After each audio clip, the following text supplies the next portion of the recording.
Welcome to Pindar Poetry. We hope you learned something new. You start by confirming prerequisites.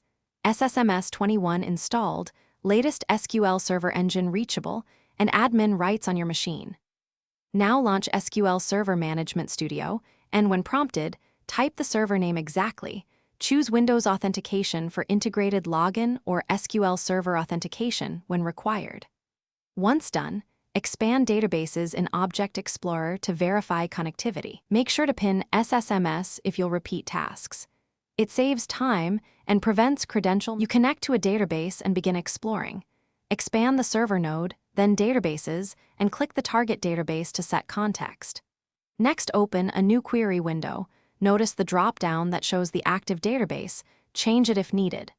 Start writing TSQL using IntelliSense suggestions for faster typing and format code for readability. When ready, execute statements with F5 or the Execute button. Review the Messages and Results tabs to confirm effects and execution time before proceeding. You complete tasks by managing backups and monitoring performance.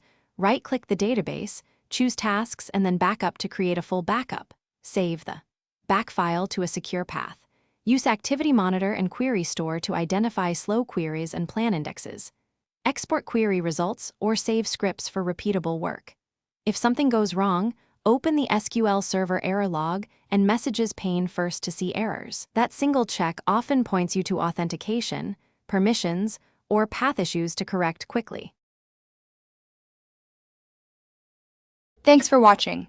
Consider subscribing if we helped you.